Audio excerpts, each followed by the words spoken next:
จะฮิตมาในเรื่องความรู้แต่ยศถาบรรดาศักดิ์อย่างผมจะบอกว่านะเพราะว่าบางสิ่งบางอย่างนะครับมันจะต้องวิ่งนะจะต้องวิ่งจะต้องมีเขาเรียกมีดวง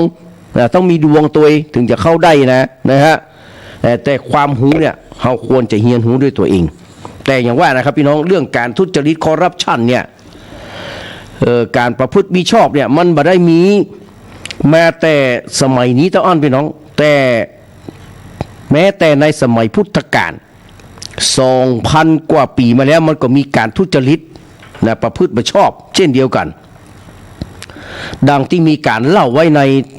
ท่านัญชานิสูตรว่าญาติคนหนึ่งนะของพระสารีบุตรนะครับจะธรรมดานะครับพระสารีบุตรอุตตมปัญญานะครับนะผู้ทรงปัญญาล้ำเลิศนี่นะครับมีญาติคนหนึ่งของพระสารีบุตรชื่อว่าธนัญชานิพรามเป็นข้าราชการชั้นผู้ใหญ่ในการรับราชการช่วงแรกนะครับเขาก็ปฏิบัติหน้าที่ด้วยความสุจริตเพราะได้ภรรยาที่เป็นสัมมาทิฏฐิคอยตักเตือนให้สตินะครับอยู่กับเมียคนนี้นี่ไม่มีปัญหาเรื่องการทุจริตคอร์รัปชันแต่พอมาตอนหลังนี่ได้เมียใหม่พี่น้องปรากฏว่าเมียใหม่นี้เป็นมิจฉาทิฏฐิมีความเห็นผิดเพื่อนบอกว่าคนมิจฉาทิฏฐินะถ้ามันเป็นนิตยะมิจฉาทิฏฐิแล้วนะต้องมีความเห็นที่เที่ยงตรงถ้ามันเห็นไปตั้งดีเนี่ยก็ดีที่สุดแล้วครับแต่ถ้ามันเห็นตั้งชั่วเนี่ยแม้แต่องค์สมเด็จพระสัมมาสัมพุทธเจ้ายังแก้ไขไม่ได้พูดว่ายังแก้ไขไม่ได้นะคนจริงไม่เปลี่ยนใจนะครับคงนิสัยและสันดานชอบชั่วก็เชี่ยวชาญในเชิงชั่วจนช่ำชองคนจริงไม่เปลี่ยนใจคงนิสัยและสันดานชอบชั่วก็เชี่ยวชาญในเชิงชั่วจนช่ำชองชอบดีนั้นดีแน่ดังทองแท้คงธาตุทองใครปราดจะเปลี่ยนปองมิเปลี่ยนได้เพราะใจเดียวเนี่ยถ้ามันตกที่ดีก็ดีแต่ถ้ามันตกไปตั้งหานี่ลำบากพุทธเจ้ายังช่วยมาได้นะพี่น้องดังนั้นนะพี่น้องพอหลังจากที่ท่านนัญชานิพรามเปลี่ยนเมียใหม่ได้เมียเป็นมิจฉาทิฏฐิก็เลยหันผิดจากทำนองครองธรรมท่านนัญชานิพรามก็เลยหันมาประพฤติทุจริตต่อหน้าที่ด้วยวิธีการ2 อย่างนะพี่อิ๋วเนอะพี่อิ๋วเนอะป้าน้อยโดนเจียงเนอะแดงกาดก้อมเนอะอีแม่แดงฟ้าห้าบุญใจกันไหมง่ะอีแม่แดงไหมง่ะแม่แดงกาดเมืองใหม่ แม่แดงกาดเมืองใหม่นะครับว่าคนเฒ่ากินข้าวลำแล้ววันนี้วิธีการแรกก็คือเขาอาศัยพระราชาปล้นประชาชนคือการอ้างกฎหมายหรือว่าใช้อำนาจรัฐเพื่อแสวงหาประโยชน์จากประชาชนวิธีการนี้เปิ้นฮ้องว่าการช่อราชช่อราชวิธีการที่2เขาอาศัยประชาชนไปปล้นพระราชาบ้านเฮามีนักถึง2 อย่างเนี่ยนะครับถึงนักเลยบอกว่ารัฐบาลชุดไหนก็มีนักนะรัฐบาลชุดนี้ถ้าอย่างแขวนนะฮะคืออาศัยประชาชนปล้นพระราชาพี่น้องเบิกเงินจากคลังหลวงโดยอ้างว่าจะนำไปช่วยประชาชนผู้ประสบภัยแต่เงินนั้นเนี่ยกู้วันนี้ยังมาถึงมือประชาชนอย่างข่าวที่เนี่ยมีเลยนะบอกว่าเจียงแสนเจียงไฮ้ที่ไหนนะไปตรวจสอบกันดีๆนะครับว่าถึงมือประชาชนแต่หรือยังสิ่งที่ท่านทั้งหลายเบิกไปเนี่ยนะฮะนี่มีไปตามที่ไหนเนี่ยแต่เงินนั้นมาถึงมือประชาชนเพราะเขานำเงินไปใช้เพื่อประโยชน์ส่วนตนวิธีการนี้เปิ้นฮ้องว่าการบังหลวงนี่บังช่อราชก็คืออาศัย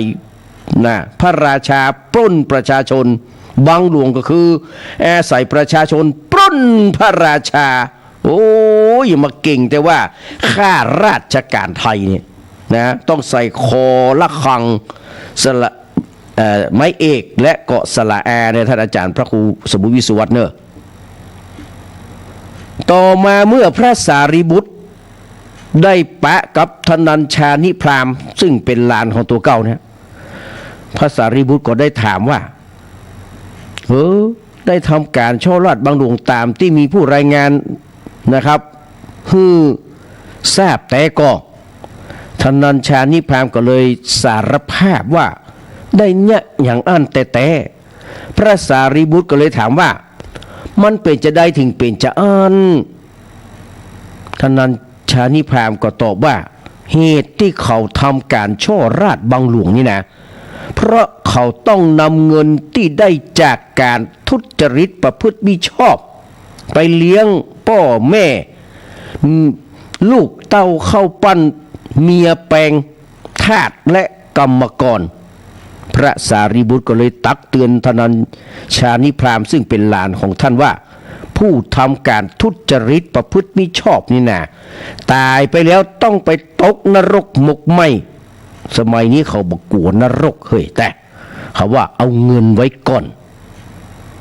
ดังนั้นคำแก้ตัวที่ว่าเขาจำเป็นต้องทำการทุจริตประพฤติมิชอบเพื่อนำเงินไปไปเลี้ยงดูพ่อแม่นะลูกเต้าเมียแปลงทาสและกรรมกรนี่มันฟังบักขึ้นในเรื่องธนัญชานิสูตรนี้เนี่ยนะครับพี่น้องที่เขาว่ากันมาเนี่ยแสดงให้เห็นถึงวิธีการที่ธนัญชานิพรามใจช่อราชบังหลวงก็คือการอาศัยพระราชาไปปล้นประชาชนนั่นก็คือบุคคลอย่างธนัญชานิพรามพี่น้องอาศัยช่องโหว่ของกฎหมายพ่องอาศัยความละหลวมในการกำกับดูแลของผู้บังคับบัญชาพ่องนะครับเอาถูไปสหรัฐอเมริกานะเอาแต่ไปจีนมุ่นนะเป็นโอกาสในการแสวงหาประโยชน์ในการปฏิบัติหน้าที่ราชการบุคคลเช่นนี้นะครับย่อมปรากฏอยู่ทุกยุคทุกสมัยดังมีเรื่องเล่าเกี่ยวกับการทุจริตของคนไทยในอดีตพี่น้องจะสมัยใดผมเราพี่น้องเนอะเป็นเรื่องของสวนสัตว์นี่นะสวนสัตว์แห่งหนึ่งได้เสือโคร่งใหม่มาตัวหนึ่งผู้อำนวยการสวนสัตว์แห่งนั้น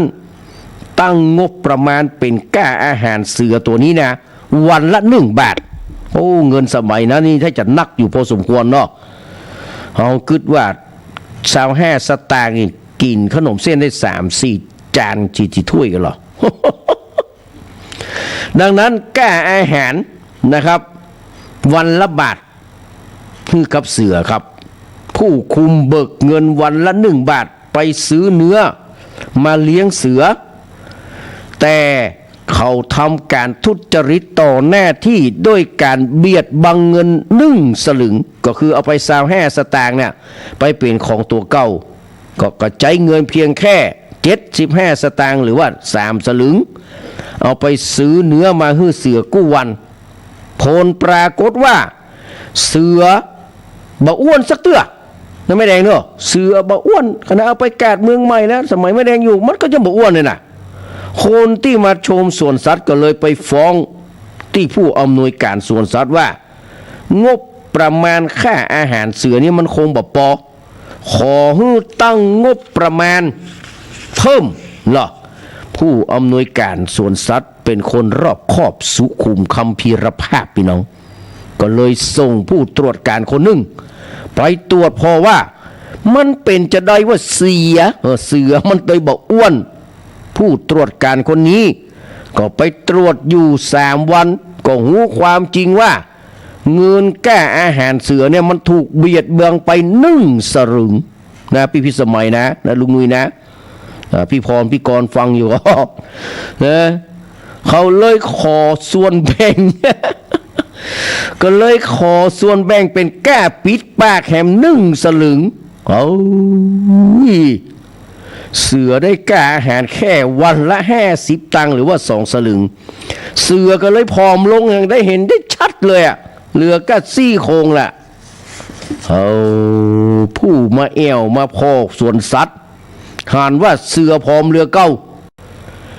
ก็เลยร้องเรียนไปยังผู้อำนวยการสวนสัตว์เพื่อตั้งงบประมาณแก้อาหารเพิ่มผู้อำนวยการสวนสัตว์ก็ส่งผู้ตรวจการระดับสูงกว่านั้นไปแหมไปตรวจสอบดูว่ามันเป็นจะได้เสือถึงผอมผู้ตรวจการคนนี้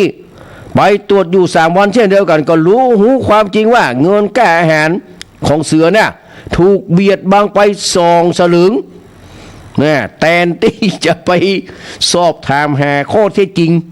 เนี่ยก็เลยขอส่วนแบ่งเป็นค่าปิดปากแหม1 สลึงปัดตกลงว่าคน3 คนเบียดบังค่าอาหารเสือไปถึง3 สลึงเสือได้ค่าอาหารจากวันละ1 บาทเหลือ75 สตางค์เหลือ50 สตางค์แม้วันนี้ไอ้ผู้ตรวจการคนนี้ขอค่าปิดปากแหมเสือก็เลยได้ค่าอาหารแค่วันละ25 สตางค์หรือว่า1 สลึงเสือก็เลยผอมเหลือก้าหนังหุ้มกระดูกพี่น้องผู้ชมสวนสัตว์ผู้มาแอวสวนสัตว์ตั้งหลายก็หันว่าเสือผอมจนบะเลือยสักอย่างเลยเนาะก็เลยร้องเรียนไปยังผู้อำนวยการสวนสัตว์เพื่อตั้งงบประมาณแก้อาหารเพิ่มโดยด่วนแต่ผู้อำนวยการสวนสัตว์กลับส่งผู้ตรวจการระดับสูงสุดไปเลยไปตรวจว่าเป็นจะได้เสือมันจึงผอมอย่างอี้ผู้ตรวจการคนนี้ไปตรวจดูอยู่3 วันเสือก็ตายเลยพี่น้องอย่าไปเหลือว่าเพราะอย่างก็เพราะไอ้ผู้ตรวจการคนนี้มันขอสลึงสุดท้ายเนี่ยเป็นแก้ปิดปากดังนั้นคน4 คนเบียดบังแก้อาหารเสือไปจนหมดเสือก็เลยตายมาได้แหกเลือดอย่างสักอย่างโครงโรคกนิษฐ์นะครับบางโครงโรคกนิษฐ์นะเปิ้นอ่านว่าโรคกนิษฐ์ไม่ใช่โรคกนิตินะเป็นโรคกนิษฐ์ได้สรุปเหตุการณ์นี้ว่าเบิกทรัพย์วันละบาทซื้อมังสานาย1เลี้ยงพยัคฆาไปอ้วน2 3 4นายมากำกับกันแฮบังทรัพย์4 ส่วนท่วนบาทสิ้นเสือตายก็หมายถึงว่านะงบประมาณของเสือเนี่ยนะเปิ้นฮื้อมีไว้สำหรับการซื้อจีนนะครับฮื้อกับเสือไอ้คนเลี้ยงนะครับก็เบียดบังไปก่อน1 สลึงไอ้คนที่2ก็เอาไปแหม1 สลึงไปกล้าปิดปากไอ้คนที่3ก็เอาไป1 สลึงคนปิดปากเหลือ35 สตางค์ก็ยังพอตุ้นตองอยู่พอไอ้คนที่4มานะครับไปเบียดบังได้3 วันเสือตายเลยค่ะยิ่งขนาด75 สตางค์มันยังจะตายละนะครับมันเหลือสักบาทไม่ได้กินซะยังตายครับพี่น้องเรื่องนี้นะครับเปิ้นอุปมาประไมยว่าเสือก็คือประเทศชาติและประชาชนที่ถูกเอารัดเอาเปรียบโดยผู้ใช้อำนาจรัฐในทางบัชอบด้วยกฎหมายและศีลธรรมการป้องกันบ่ให้ปัญหาเช่นนี้เกิดขึ้นมันต้องอาศัยการที่พระราชาหรือผู้นำรัฐจะต้องประพฤติสุจริตธรรมและคอยกำกับดูแลให้คนใต้ปกครองปฏิบัติหน้าที่ด้วยความสุจริตตามไปตัวทั้งนี้เพราะอาศัยระบบการให้รางวัลและการลงโทษที่เคร่งครัดและเป็นธรรมสมดังพระบาลีที่ว่านิคันเหนิคะแหระหังอันนี้ตะกอนหม่อมราชวงศ์คึกฤทธิ์ปราโมทย์เนาะเปิ้นเอาไปไว้ในหนังสือของเปิ้นนะครับที่นายชัดเตาปูนเนี่ยมาซื้อต่อสยามอะไรอย่างนะสยามรัฐนี่ไงเนาะสยามรัฐเนาะหนังสือที่คล้ายๆอย่างนั้นหนังสือมติชนอย่างเงี้ยที่เป็นเล่มเป็นรูปปักเป็นรายสัปดาห์นะครับสยามรัฐเนาะเปิ้นจะเขียนให้ว่านิคันเหนิคะหาระหังคมคนที่ควรคมปักคันเหปักคะหาระหังยกย่องคนที่ควรยกย่องนะครับและพระบาลีในธรรมิกสูตรที่ว่านะครับคุณนันเจตระ มานานังอุชุงคัชโวปุงเขาอุชงคัชติปุงเขาโวแปลว่าเมื่อฝูงโคข้ามแม่น้ำไปอยู่ถ้าโคจ่าฝูงไปตรงโคลูกฝูงเหล่านั้นทั้งหมดก็ย่อมไปตรงตัวนะครับ ในเมื่อโคจ่าฝูงไปตรงในมนุษย์ก็เหมือนกันผู้ใดได้รับสมมุติที่เป็นผู้นำถ้าผู้นั้นประพฤติธรรมประชาชนนี้นอกนี้ย่อมประพฤติธรรมเช่นเดียวกันก็เหมือนกับว่าพ่ออย่างก็ พอลูกคือพ่อแม่ตัวเองเนาะประมาณเนี้ยนะครับดังนั้นทันนัญชานิสูตรยังแสดงให้หันแห่งวิธีการหนึ่งที่บุคคลอย่างทันนัญชานิพรามใจในการช่อราชบังหลวงนั่นคือเขาอาศัยประชาชนปล้นพระราชานี่ไม่ใช่ธรรมดาเนี่ยนะไอ้ขุนนางชั่วทั้งหลายเนี่ยเพิ่นว่าขุนนางอริยะเมธีก็มีขุนนางที่ดีก็มีขุนนางชั่วก็มีซึ่งในสมัยปัจจุบันเนี่ยทำกันได้หลายรูปแบบพี่น้องเช่นการร่วมกับประชาชนนะประชาชนในที่นี้หมายถึงว่าประชาชนผู้มีอันจะกินนะครับผู้มีชื่อเสียงเป็นนักการเมืองเป็นข้าราชการแต่นะครับไปบุกลุกป่าหรือว่าตัดไม้ทำลายป่าหัวประมูลทำสัญญาชนิดที่ทำให้รัฐเสียเปรียบกู้สัญญาจีผิดจีถูกนะฮะรวมทั้งการซื้อสิทธิ์ขายเสียงในการเลือกตั้งทุกระดับนะปัญหาเหล่านี้นี่มันก็ยังว่าพี่น้องนะเกิดจากที่ประชาชนส่วนหนึ่งนะคือความร่วมมือในการทุจริตและประพฤติมิชอบเพราะหวังผลประโยชน์ตอบแทนเลือกคนชื่ออย่างเปิ้นฮื้อ500เปิ้นฮื้อปันแล้วมันเป็นหนี้บุญคุณเปิ้นบ่ดีเมื่อเอาตังค์มาฮื้อแล้วบอกไปเลือกเปิ้นมันจะเป็นบาป ดังนั้นครับองค์การสหประชาชาติเปิ้นเลยกำหนดฮื้อวันที่9 ธันวาคมของทุกปีเนี่ยเป็นวันต่อต้านการทุจริตคอร์รัปชันของโลกแต่คนมักจะลืมไปหมดแล้วพี่น้องโดยรณรงค์ให้ประชาชนทั่วโลกพร้อมใจกันที่จะบัดจ่ายและรับสินบนซึ่งแทบจะได้ผล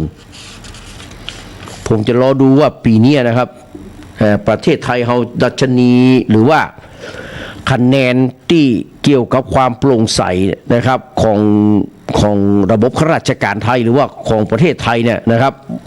คะแนนขึ้นมากระเตื้องมาหรือยังนะครับจะได้พอว่าปี68เนี่ยเป็นจะได้นะครับดังนั้นการต่อต้านทุจริตและประพฤติมิชอบทั้งในและนอกวงราชการนะครับจะประสบความสำเร็จได้ก็ต่อเมื่อประชาชนได้รับการปลูกฝังให้มีโลกปารธรรมหรือว่าโลกปารธรรมนะก็คือธรรมที่เป็นเครื่องคุ้มครองโลกสองอย่างเนี่ยไผ่เฮียนนักธรรมตรีมานี่นะไผ่ที่เป็นป้อนน้อยป้อนหนานป้ออาจารย์ป้อกรรมการแก้วัด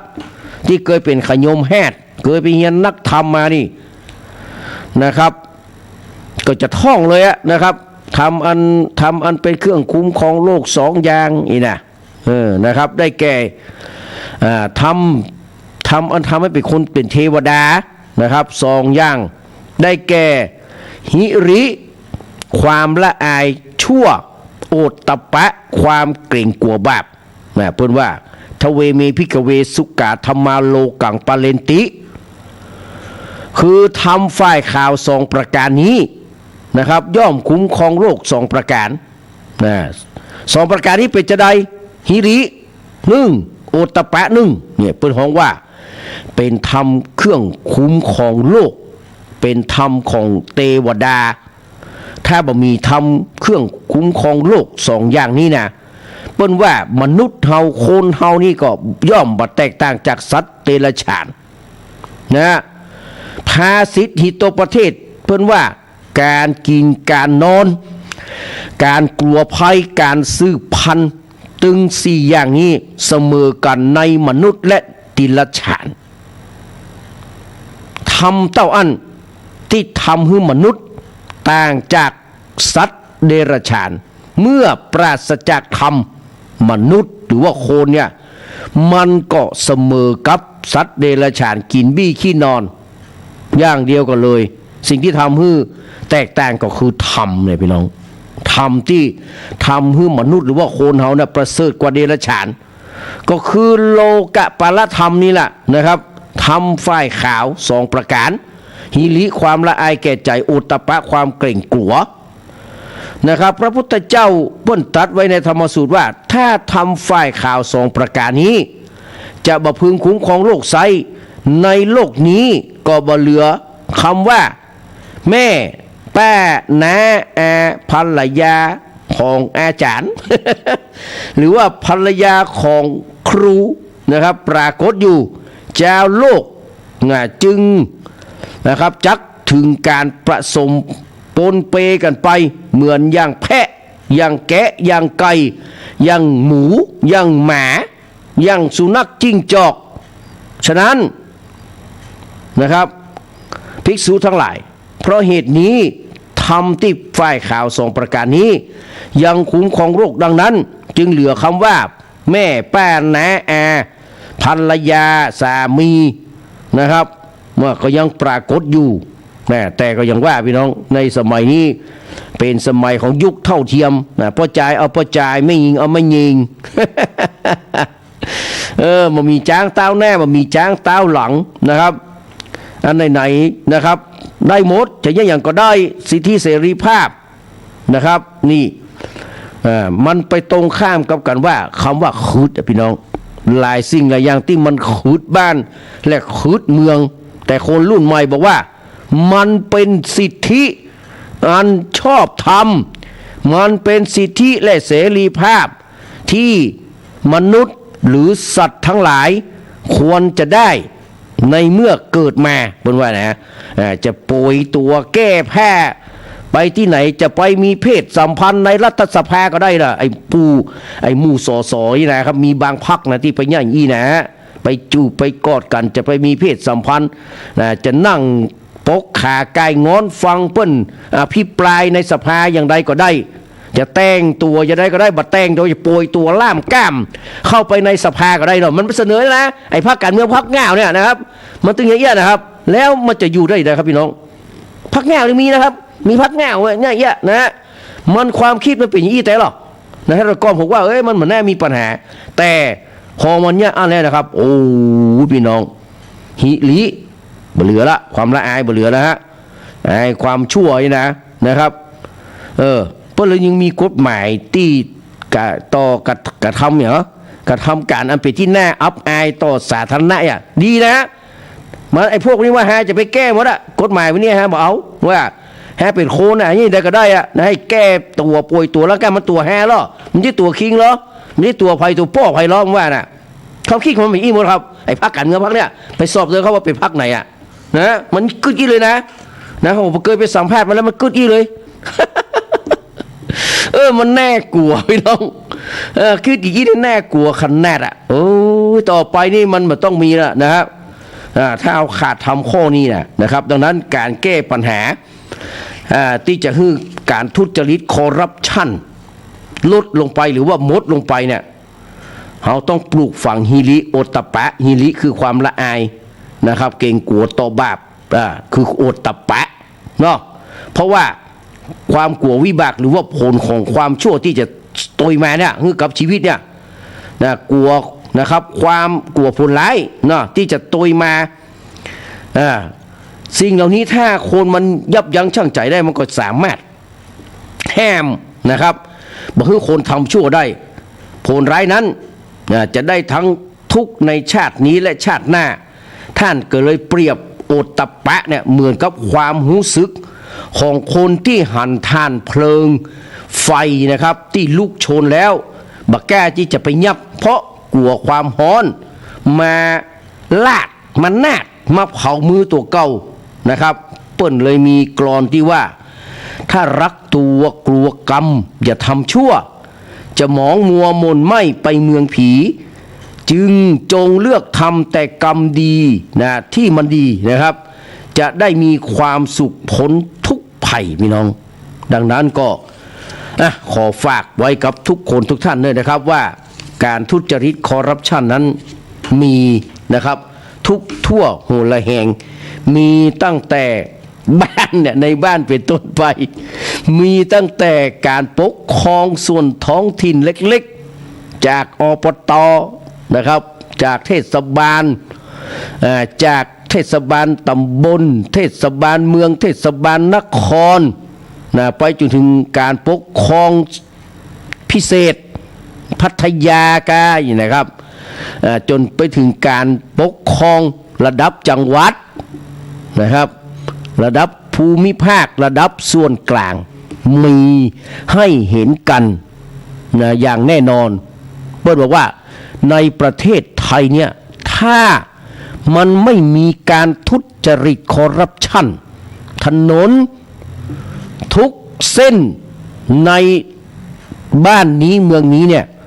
จะลาดเทด้วยทองก็ได้เพิ่นเปรียบยี่เลยนะครับแต่นี่นะครับมันซองหนาถนนบางถนนหนาซองบางแต่ส่วนมากจะกลายเป็นถนนบางเพราะซองมันหนาแกล้งเอาหูไปแคนาดาเอาตาไปสหรัฐนะครับ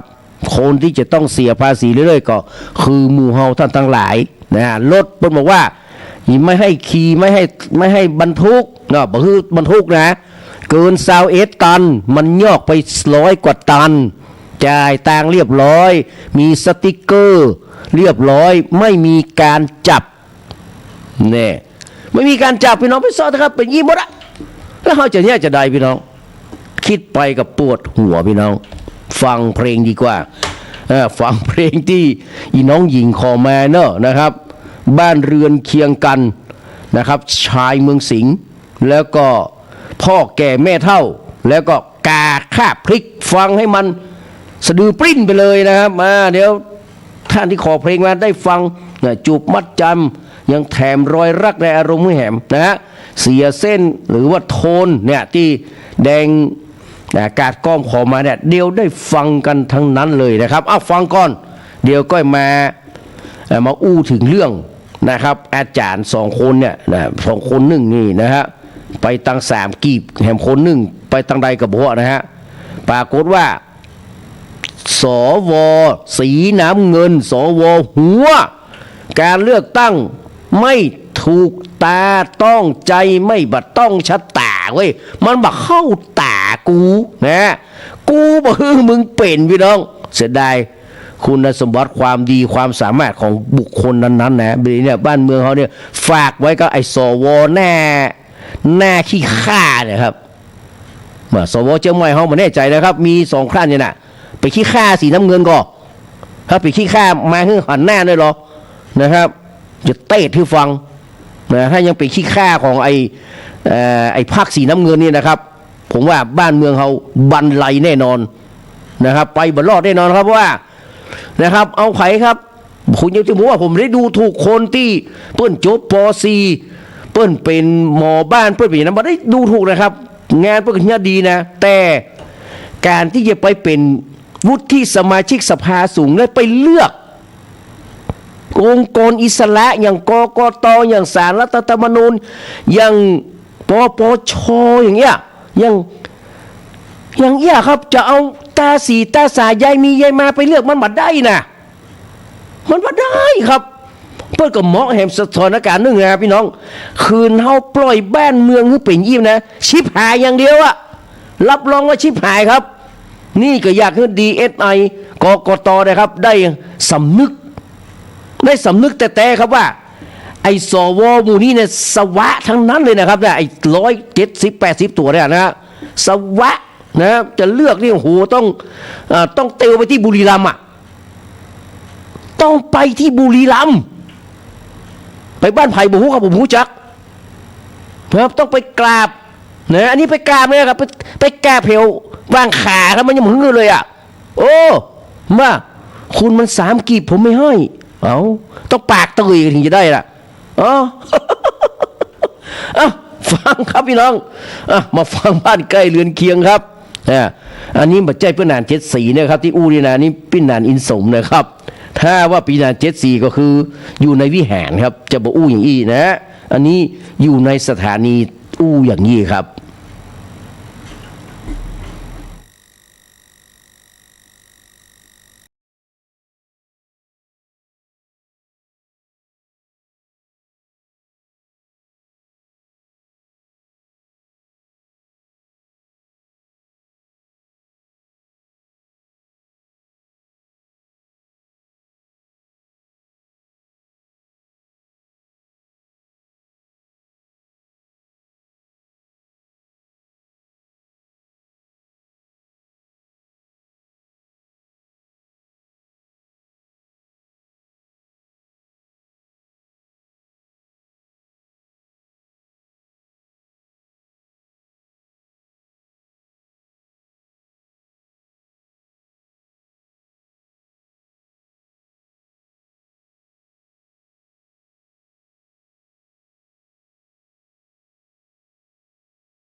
ไปเลยนะครับ2เพลงนะครับ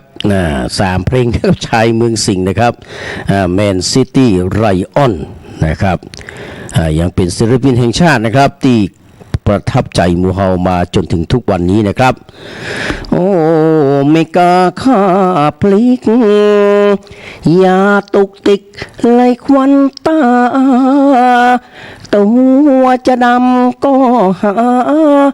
มิใจต่ำช้าเลี้ยวสามเมื่อไรขอจับจองเป็นคู่ครองสักคนได้ไหมรี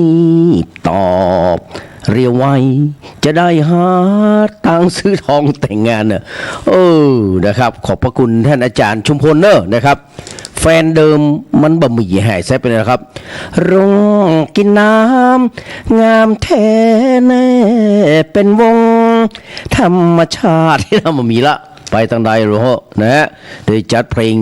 สัญญา5 ปีนะซึ่งเขาเข้าใจมาตลอดว่าเพลงนี้สัญญา5 ปีน่าจะเป็นครูธงชัยเล็กกำพรเป็นคนแต่งแต่บ่ใจนะกลายเป็นครู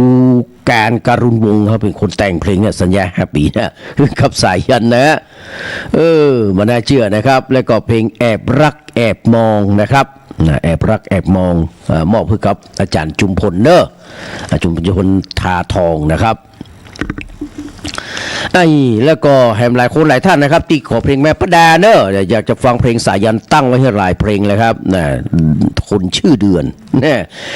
เดินเห็นเดินเคลื่อนคล้อยลอยลงวันนี้สายันมาหลายเพลงกันนะครับมาดูข่าวหัวเขียวแม่น้อยโดนเจงก็โทรมาเช่นเดียวกันเนาะนะครับหลายคนหลายท่านเนอะแต่นิรนามก็ฟังอยู่ครับเจ้าของสูตรสากลนะเดี๋ยวจะไปตัดอยู่เนอะเดี๋ยวต้องไปวัดตัวใหม่ครับแดงนิรนามเตรียมตัวเอาไว้เดี๋ยวสักวันจะไปหานะครับจะวัดตัวใหม่ แล้วบ่ต้องเอาใจบ้างนะใจเป็นธรรมดานะครับแต่บ่ต้องมีสักอย่างครับเอาเป็นเรียบๆเนาะเดี๋ยวไปแห่งกำหนึ่งนะครับมาดูสำนักงานข่าวหัวเขียวนะครับข่าวหัวเขียวก็คือเรื่องที่ผมเกริ่นไว้ตั้งแต่แรกนะครับก็คือเรื่องสวนะครับเพิ่นว่าข่าวเกินเบอร์ที่เราว่าข่าวลือย่อมมาก่อนข่าวจริงและข่าวจริงย่อมมาทีหลังข่าวลือเมื่อเข้าล็อกนี้นะข่าวลือก็คือข่าวจริงนั่นเองนะครับแม่ลูกจันทร์คุณชูธงเปิ้นเขียนเอาไว้นะครับในสำนักข่าวหัวเขียวเนอะมีข่าวลือเซ็งแซ่ว่ากลุ่มสวสีน้ำเงินยึดครองเสียงข้างมากในวุฒิสภาจะสำแดงพลังโหวตคว่ำด็อกเตอร์สิริพันธ์นกสวนสวัสดีนักวิชาการด้านรัฐศาสตร์ชื่อดังซึ่งผ่านการสรรหาคือดำรงตำแหน่งตุลาการศาลรัฐธรรมนูญแทนดร.นครินทร์เมฆไตรรัตน์ประธานศาลรัฐธรรมนูญที่หมดอายุการใช้งานคือมีอายุ70 ปีคือแล้วว่าถึงแม้จะไม่แก่เกินแกงนะครับแต่ไม่มีแรงจะคิดแล้วความจริงแล้วเมฆนครินทร์เมฆไตรรัตน์นี่นะครับแต่ก่อนนี้เพื่อนก็เอียงไปตั้งขวานะพี่น้องพอสมควรนะถึงได้เป็นประธานศาลรัฐธรรมนูญนะฮะแต่สิริพันธ์นกสวนสวัสดีเดี๋ยวก็มาว่ากันนะครับเดี๋ยวก็มาว่ากันผมจักดีนะสิริพันธ์นกสวนสวัสดีครับอาจารย์หลายคนสมัยแต่ก่อนที่มากินส้มที่นะฮะยังก็มีสติสตังสติปัญญาจัดดีพี่น้องพอไปกินส้มเหี่ยความคิดความอ่านอย่างอาจารย์สุขุมก็ดีอย่างอาจารย์อย่างก็ที่เป็นอดีตอธิการบดีนะครับมหาวิทยาลัยธรรมศาสตร์นะครับ แล้วก็หลายคนหลายท่านนะครับแม้แต่สุรพลนิติไกรพจน์เนาะอดีตอธิการบดีมหาวิทยาลัยธรรมศาสตร์เลยนะพี่น้องนะครับไปเปลี่ยนไปกินส้มไปเปลี่ยนอย่างแล้วก็สมองเลอะเลือนนะฮะมันทำให้สวสีน้ำเงินจับจุดได้มันก็เลยบอกเอาพี่น้องมันก็เลยบอกเอานะดังนั้นนะครับมีข่าวลือเซ็งแซ่ว่านะครับกลุ่มสีน้ำเงินเนี่ยจะโหวตคว่ำสิริพันธ์นกสวนสวัสดีกับ นะครับนายชาตรีนะครับอัจนานันท์อดีตเอกอัครราชทูตไทยประจำเนเธอร์แลนด์ซึ่งผ่านการสรรหาให้ดำรงตำแหน่งตุลาการศาลรัฐธรรมนูญแทนในปัญญาอุชาชนซึ่งดำรงตำแหน่งมาครบ9 ปีละนะครับส่วนอาจารย์เมฆนักคลีนี่เปิ้นอายุ70นะครับแต่ปัญญาอุชาชนนี่นะครับคงตำแหน่งมาครบ9 ปีถึงมาถึงคุณก็ไปตายเหรออีนะเพื่อนว่า หรือกันแซดว่าจะโดนคว่ำพร้อมกันถึง2 คนพี่น้องแต่ว่าก็ออกข่าวนะครับซึ่งผมก็เชื่อว่า1,000,000%ต้องเป็นจริงมันไม่ใช่ข่าวลือเขามาเป็นการบอกตรงๆว่ามันไม่ใช่สเปคน้ำเงินนะก็เลยปรากฏว่าการลงคะแนนลับนะครับออกมาโป๊ะเชะนะพบคนดีเหมือนจารุณีโป๊ะเชะโอเฮถ้าพี่จำไม่ผิดจมูกก็โด่งคิ้วก็กงไม่ยิ้มนิดๆนี่แหละดารายอดฮิตโดเรมอนนะพี่น้องที่ประชุมรับวุฒิสภาเนี่ยโหวตบหันชอบดร.สิริพันธ์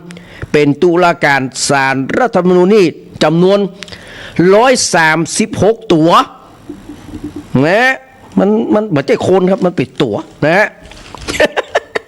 ผมว่าเป็นคนมาได้ครับถ้าคนก็เหมือนอย่างอีกนะ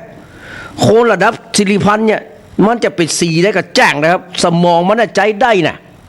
มันจะเป็นสีส้มสีแดงสีอย่างกับจ้างนะแต่สมองมันเนี่ยใจได้อะพี่น้องเขาต้องเอาแมกอะแต่ไอ้หมูสีน้ำเงินว่าแฮมเอา อีเนี่ยแฮมเอาจบแล้วก็เป็นประชุมโหวตลับพี่น้องมันหัวไผ่แสดงความคิดเห็นเป็นจะได้พ้องไผ่เลือกไผ่บ่เลือกขมูแต่ก็อนุมานได้แล้วว่าไอ้พวกนี้ทาสคนบุรีรัมย์ง่ายๆนะครับรู้ไปสวไปรู้ที่เป็นทาสคนบุรีรัมย์คนเดียวนี่อนาถพี่น้องอนาถใจแต่นี่พี่น้องในขณะที่คนมาเอา136 ตัวนี่นะพี่น้องไอ้สวบอกเอา136 ตัวนี่นะมันก็ยังมีสวที่เป็นคนอยู่นะครับโหวตให้อาจารย์สิริพรของผมเนี่ยนะครับ43 คนอันนี้เป็นคนนะครับอันนี้เป็นคนละแต่อันแรกนี่เป็นตัวพี่น้องและก็ยังมีสวพุโพนะครับมีหางพ่องมีหางพ่องนะครับเป็น อันนั้นอันนี้พ่องพี่น้องงดออกเสียงไปแหม7 ตัวเกิงตัวเกิงคนเพราะยังเมียพระอภัยมณีได้พระอภัยมณีมี5 คนนะพี่น้องบัดเจ้ปิดโคนเสี่ยงนะนางยักษ์เป็นห้องตนมันก็ผีเสื้อสมุทรห้องผีเสื้อสมุทรนางยักษ์ผีเสื้อสมุทรห้องตัวเนาะห้องตนมันเป็นยักษ์หรอแล้วก็นางเงือกก็เป็นตัวมันก็เป็นป่าห้องเป็นตัวมันก็เมียแต่มี3 คนนะแต่3 คนสวรรค์นี่จะมาเล่าว่าเมียพระอภัยมณีเนี่ย5 คน3 คนกับ2 ตัว3 คน1 ตัวนุ่งตน1 ตัวรวมกันเป็น5 คนอันนี้แหมเมียเป็นทางการนะไอเมียที่วันมาได้จดทะเบียนสมรสในปีใดพูดครับสุนทรพูดแต่งไว้อย่างไรเขาก็พูดนะมาดูแพทย์สวผู้โพงดออกเสียงแหม7 ตัวพี่น้องส่วนมาดูทางด้านนายชาตรีอดีตเอกอัครราชทูตพี่น้องของประเทศไทยประจำเนเธอร์แลนด์นะมีคะแนนมาหันชอบ115 ตัวหันชอบ47 คนงดออกเสียงแหม22 ตัวเมื่อผู้ผ่านการสรรหาเป็นตุลาการศาลรัฐธรรมนูญถึง2 คนนี่นะบ่ผ่านความเห็นชอบจากเสียงข้างมากของวุฒิสภาก็ต้องไปเริ่มต้นกระบวนการสรรหาตุลาการศาลรัฐธรรมนูญรอบใหม่กันแหมหลายเดือนนะพี่น้องเนอะแม่ลูกจันทร์ก็เลยย้ำว่าดร.สิริพันธ์นะครับได้รับคะแนนเห็นชอบเป็นเอกฉันท์จากที่ประชุมกรรมการสรรหาซึ่งมีประธานศาลฎีกานะครับเป็นประธานแสดงว่าด เตอร์สิริพันธ์มีคุณสมบัติเหมาะสมที่จะดำรงตำแหน่งตุลาการศาลรัฐธรรมนูญทุกประการพี่น้องเนาะประธานศาลฎีกานั้นมันจะจบป .4 มาก้ามันจะเป็นอสมมาก่อนก้านะครับมันได้มาแจกผ้ายินตามวัดปราสาทนี่ก้าไม่ใช่มาตักลาบยิงพินานอินสมแต่ว่านี่ไม่ใช่นะเนาะเพื่อนเป็นประธานศาลฎีกาพี่น้องและสูงสุดอะเสนอชื่อหันชอบทุกประการพี่น้องมันโดนไอ้สวขี้ฆ่าบักกี่ตัวพี่น้องรวมกันแล้วมาถึงปริญญาตรีนะตัดขว้างพี่น้องพี่น้องนี่อะไรต่อเนี่ยนี่อะไรต่อเนี่ยแหปดาทำไงดีเจออย่างนี้นะทำไงดีเนี่ยพี่น้องอย่างที่ผมว่าเนี่ยขนาดประธานศาลฎีกาเนี่ยอย่างน้อยปริญญาโทแล้วเฮียนมาเลยครับไม่ได้ซื้อมาแน่นอนเฮียนมาเพราะต้องเฮียนกฎหมายจะมาซื้อมาได้ครับแต่พอมาส่งชื่อด็อกเตอร์สิริพันธ์ที่ประชุมวุฒิสภาขี้ข้าคนบุรีรัมย์คนหนึ่งเนี่ยพี่น้องกับโดนโหวตคว่ำโดยบรรลุเหตุผลชัดเจนเท่ากับว่าสว.สีน้ำเงินหักมติที่ประชุมคณะกรรมการสรรหาตุลาการศาลรัฐธรรมนูญแบบบักแคกระแสสังคมพี่น้องแสดงว่าแม้ผู้ผ่านการสรรหาจะมีคุณสมบัติที่เหมาะสมดำรงตำแหน่งตุลาการศาลรัฐธรรมนูญมอกใดนะสักมอกใดก็จ้างแต่ถ้ามันบัดใจคนที่ขี้ข้าของนายคนนี้ที่อยู่บุรีรัมย์นี่นะหมายถึงสว.สีน้ำเงินเนี่ย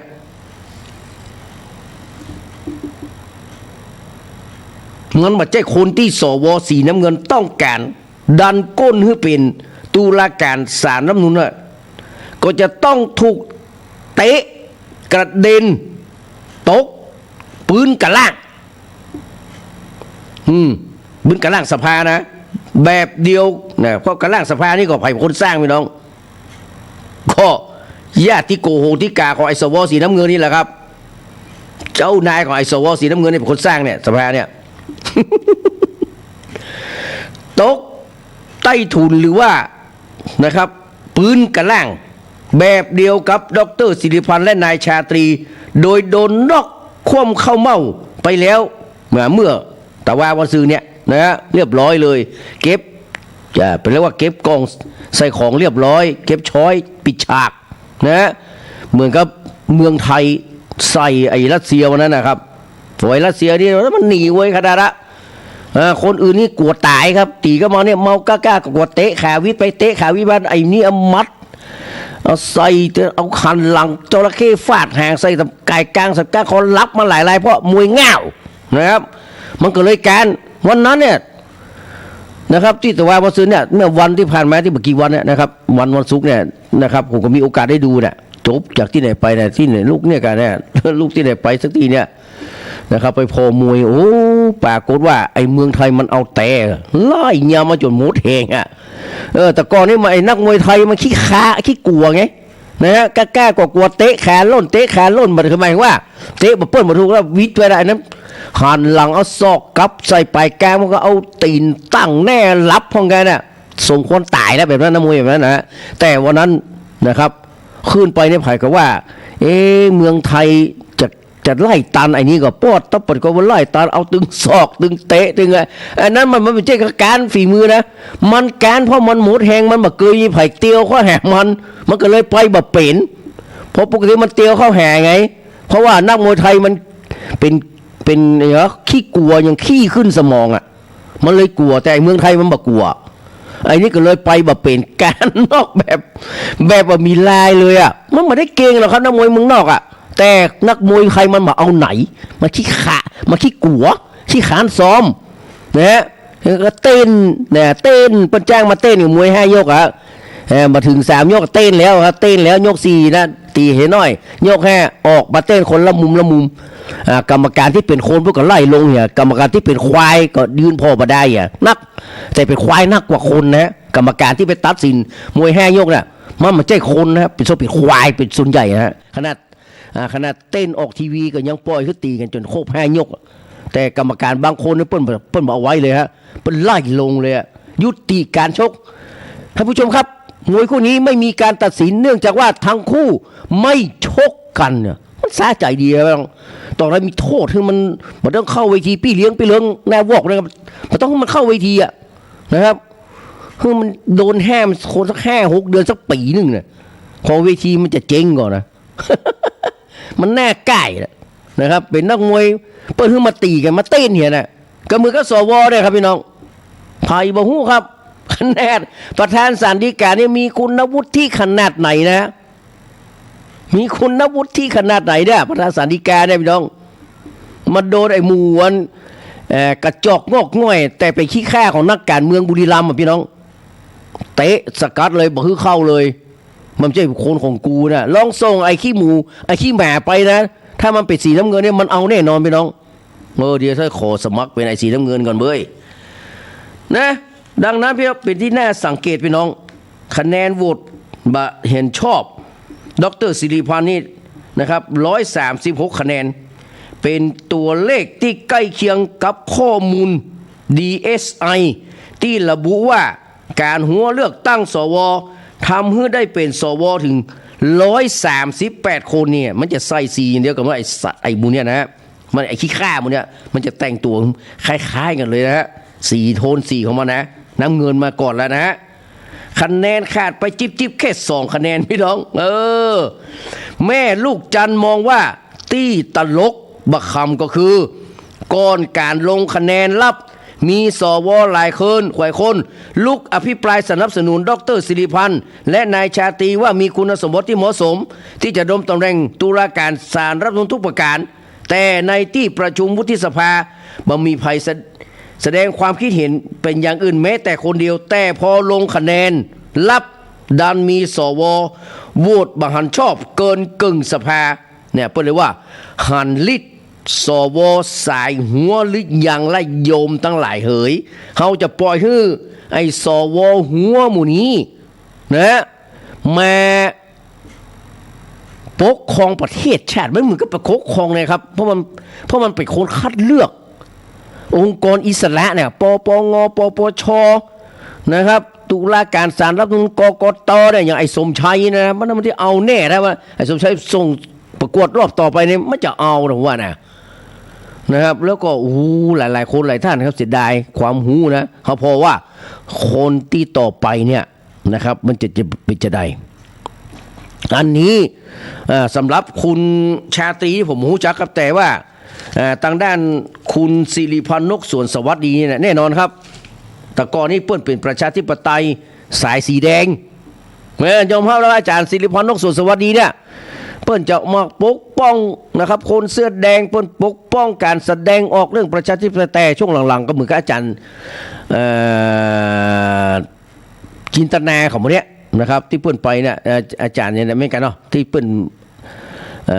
เลือกที่40 กว่าคนมันต้องมีสวสายสีส้มนะครับแล้วก็สายสีแดงเนี่ยเลือกสิริพันธ์เนี่ยนะครับแต่มันสู้สวสีน้ำเงินมาได้พี่น้องนะครับมันเลยบ่ฮือช่วงหลังๆมาเพราะอาจารย์นะครับสิริพันธ์น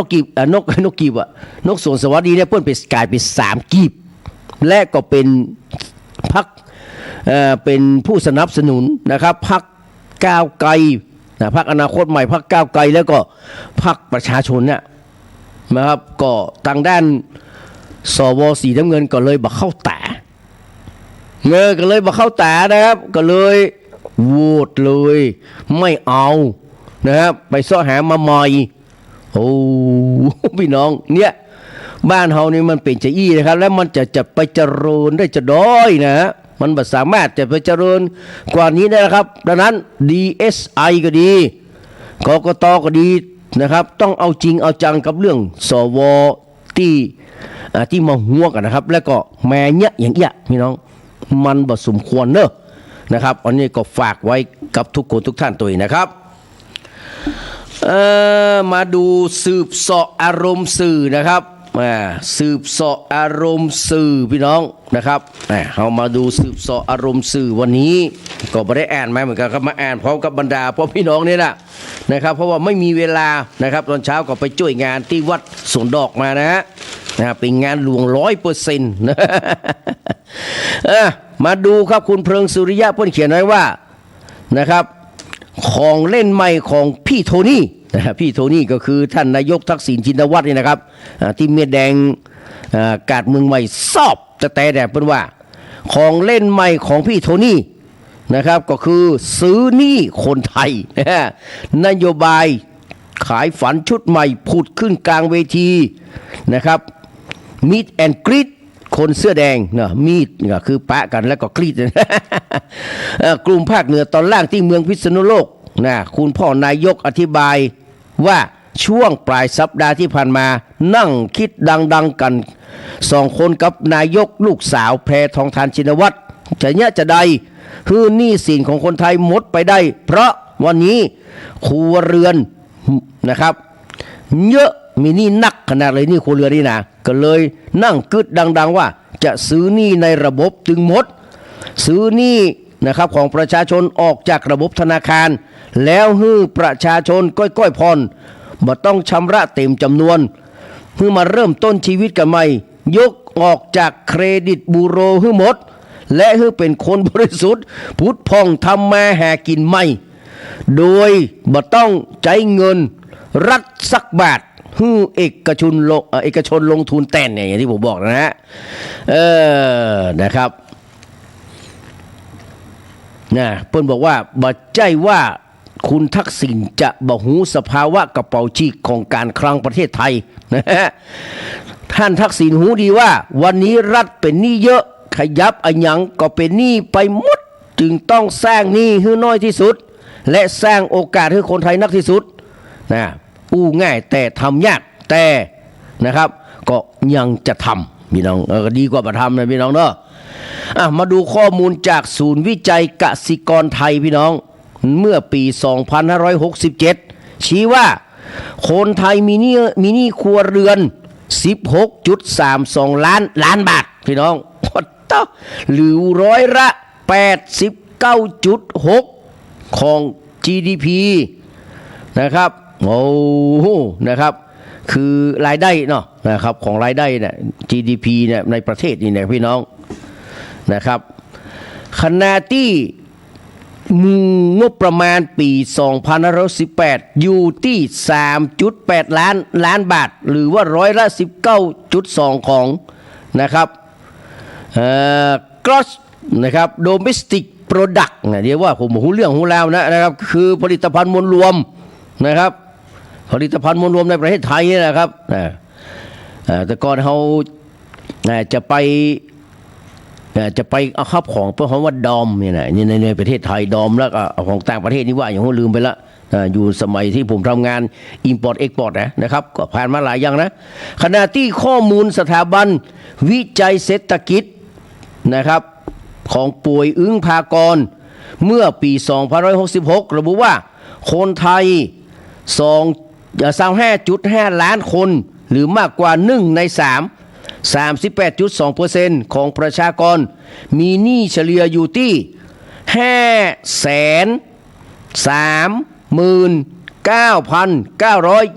539,921 บาทต่อคนส่วนใหญ่เป็นหนี้ที่บ่สร้างรายได้ 67% นะครับสินเชื่อส่วนบุคคลบัตรเครดิตเนี่ยหมู่เนี้ยนะครับและเป็นหนี้ที่อาจสร้างรายได้ 17% ก็คือหนี้บ้านธุรกิจเพื่อทำการเกษตรเนาะและที่สำคัญมีคนที่มีหนี้เกิน1 ล้านบาทนักถึง 13.5% ก็เรียกว่าอันนี้หนี้ท่วมหัวของแท้มาดูครับบ่าวอกสุทธิชัยนะครับบ่าวอกต้องห้องว่ามันบ่าวอกนะพี่น้องไอ้วอกสุทธิชัยทีมข่าวประจำครับสุทธิชัยศรีสุทธิยากรอดีตกกต.อดใจบ่ไหวตามแซะคนที่กึดนโยบายนี้ออกมาดังๆแหกบะอัจฉริยะเกินไปก็คงสติฟั่นเฟือน ไอ้สมชัยมันมีความคิดนะครับกระจอกหัวสมองมันมีกระขี้พี่น้องมันก็คำนวณแบบขี้ว่าถ้าต้องใจงบประมาณแผ่นดินล้างหนี้ครัวเรือนอย่างเดียวบ่เกี่ยวกับงบประจำจ่ายเงินเดือนข้าราชการงบลงทุนหรือคืนใจหนี้คืนต้องใจงบต่อเนื่อง 4.6 ปีหรือแหกใจให้เอกชนมารับซื้อหนี้เอาระดับยักษ์ใหญ่ที่มีสินทรัพย์รวมกันประมาณ500,000 ล้านบาทต้องใจถึง32บริษัทมาดำเนินการ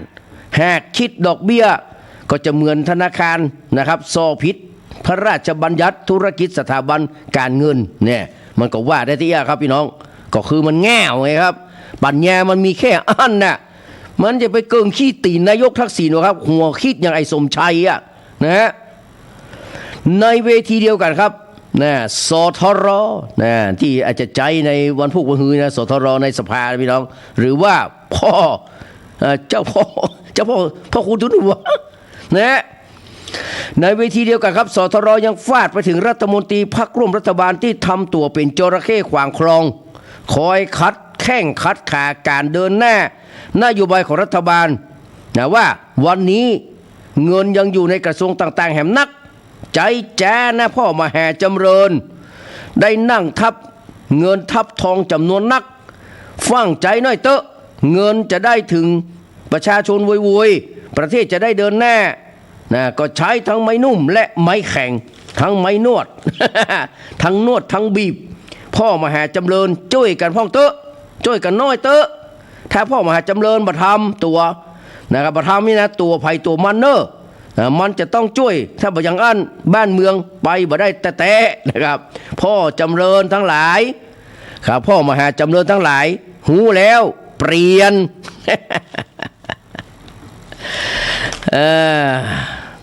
เพิ่นว่าเพิงสุริยะเพิ่นว่าบ่ได้อู้แต่นะครับเพิงสุริยะบ่ได้อู้นะแต่เป็นอดีตนายกทักษิณ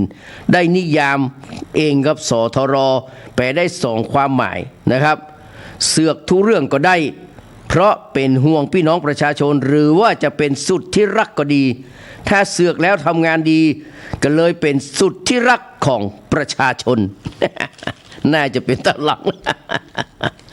ธรรมดาพี่น้องนะคนฮักเต้าผืนนางคนจังเต้าผืนเสือนะคิดถึงประโยชน์ส่วนรวมของพี่น้องประชาชนนายกทักษิณก็เลยยอมเป็นส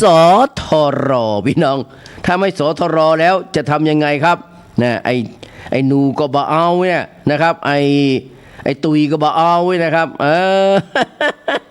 เนี่ยจะได้พี่น้องไอ้ท็อปก็บ่เอาไว้โอ้เนี่ยจะได้พี่น้อง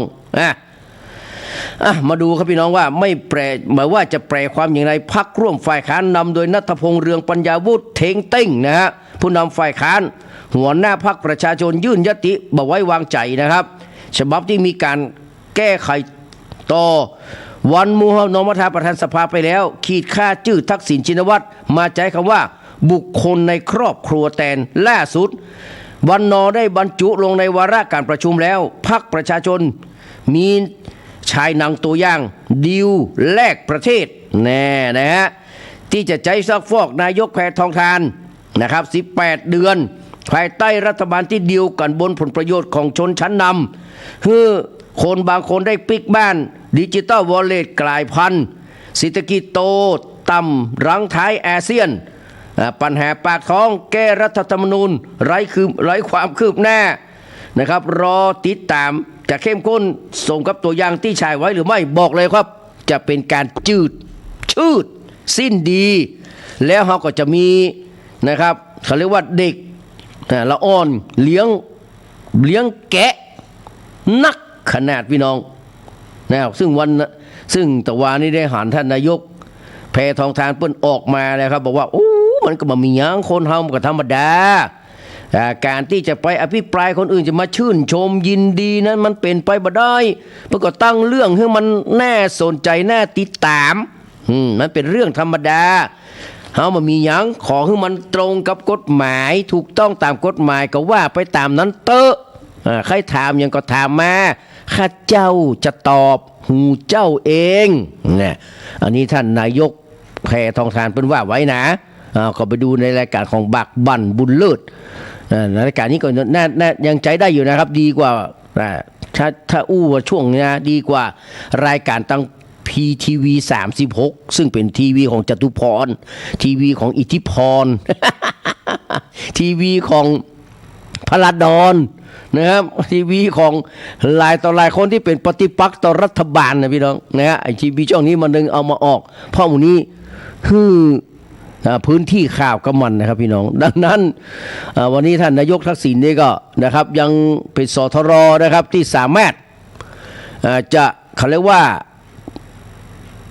แย่งซีนตั้งข่าว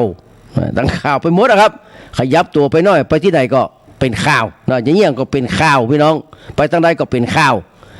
ก็กลบเกลื่อนนะครับความสนอกสนใจไปพอสมควรว่าเขาก็ดูว่าทางฝ่ายค้านเปิ้นจะเอาจะใดนะฮะ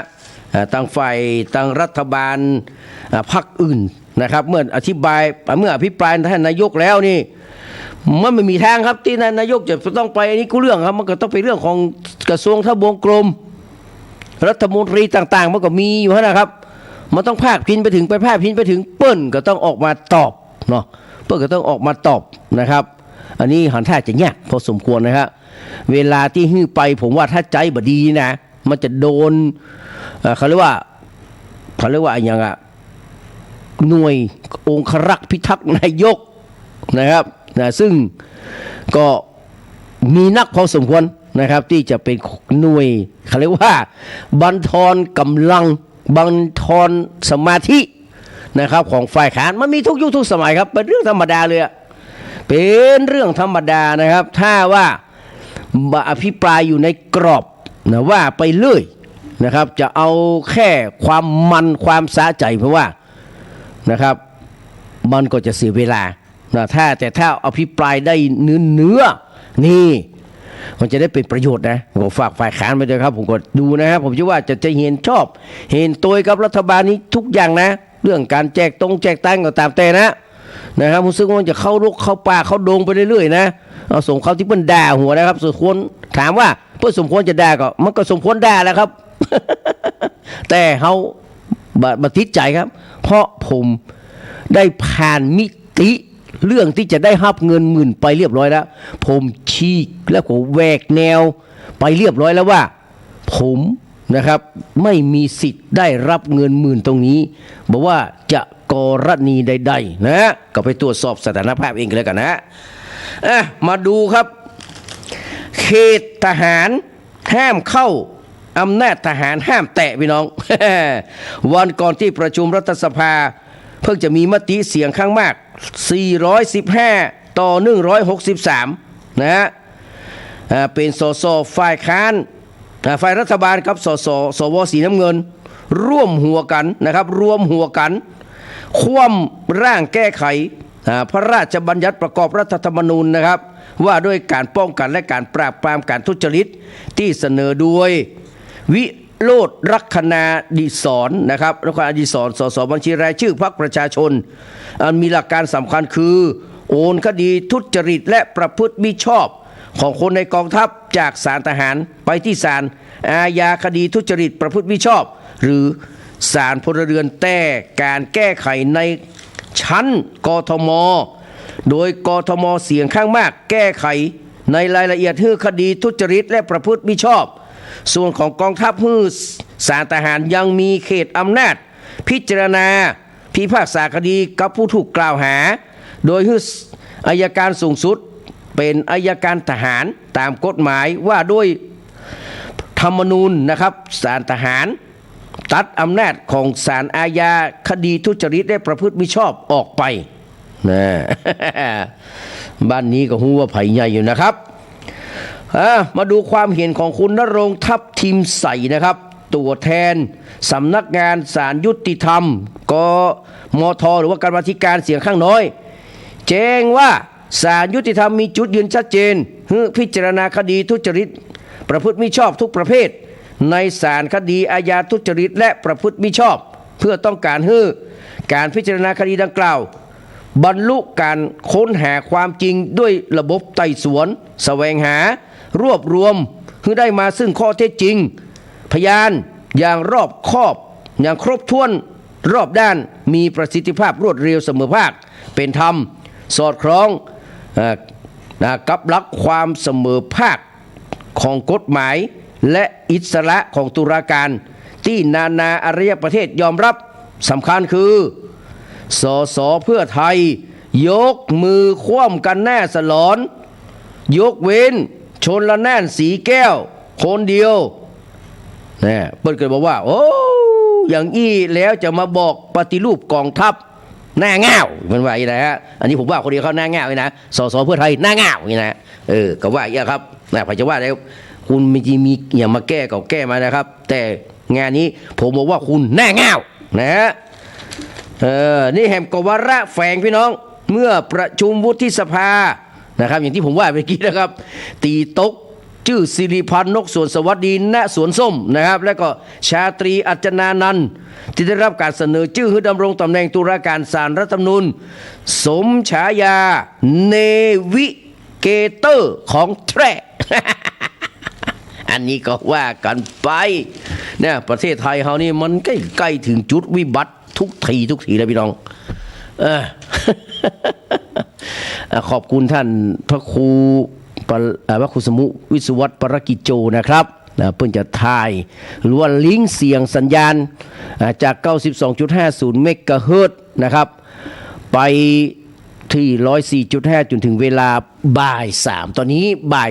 2กว่าเกือบ7 กับครึ่งแล้วนะเดี๋ยวเรามาฟังเพลง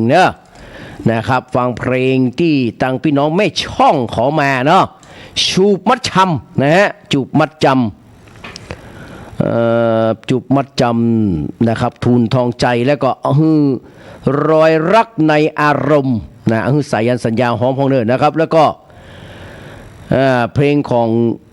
สังทองสีใสโทนและก็เสียเส้น4 เพลงเลยครับ4 เพลงเลยเพลงจ้า2 เพลงววย2พี่น้องไม่จ้องครับแดงกาดก้อมนะครับเรื่องปฏิรูปกองทัพนั้นเพื่อไทยเลิกอู้ไปแล้วครับถ้าคุณอู้ไปได้ผมจะทำโต๊ะปากพวกคุณ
ความรักยังซึ้ง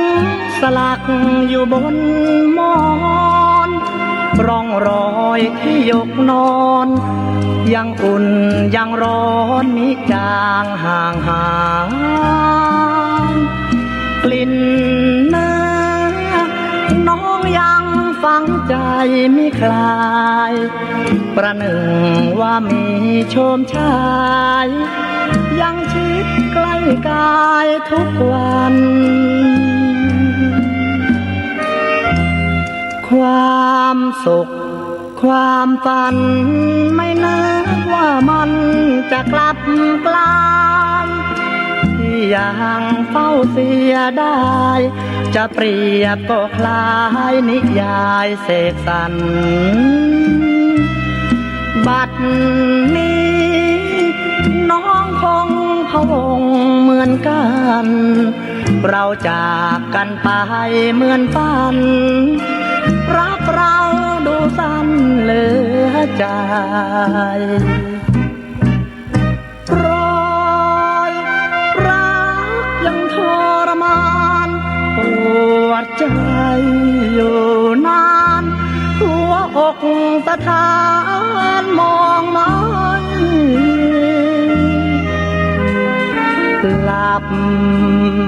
ตาครั้งใดภาพเห็นน้องยังน้อมใจให้คิดคะนึงทุกวันเค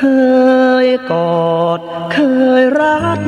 เคยได้สัมผัสแอบอิงเคล้าชื่นใจในรักเราเคยโยกเคยยาวเคล้าคลอสุขสันต์บัดนี้เหลือเพียงรูปรอยสัมพันธ์ที่ผ่านเลยไปเหมือนฝันทุกวันที่เศร้าเหงาใจ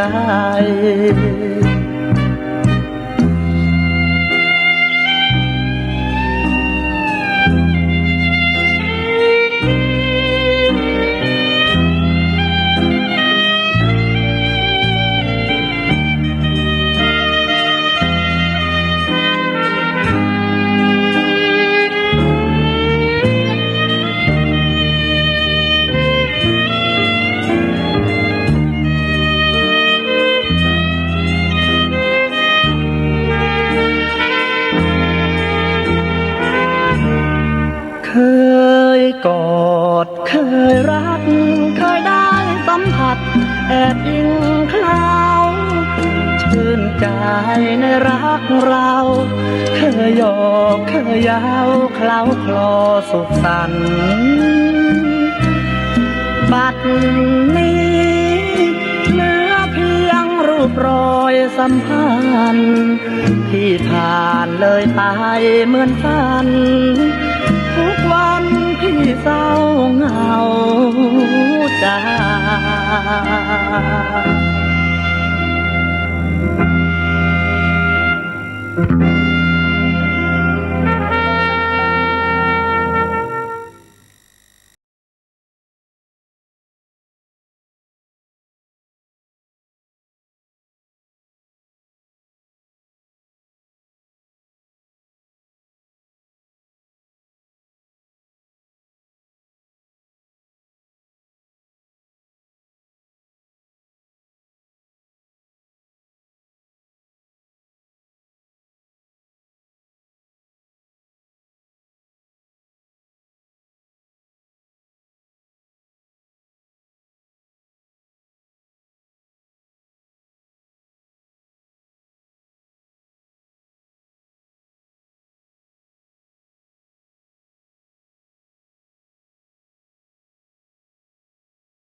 เสียเส้นนะครับ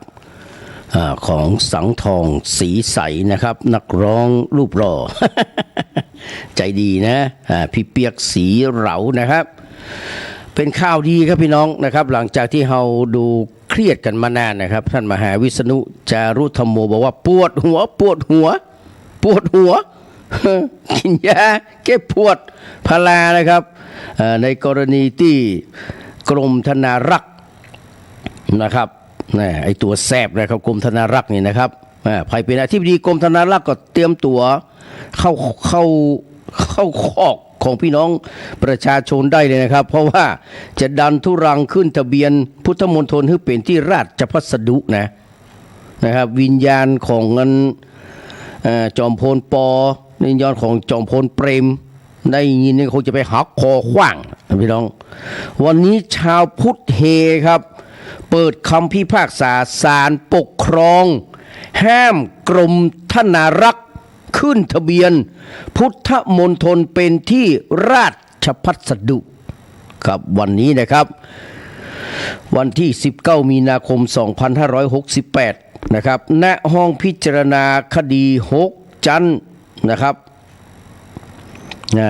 คดี6ครับชั้น3อาคารศาลปกครองนะครับศาลปกครองกลางนัดอ่านคำพิพากษาในคดีหมายเลขดำ133/2565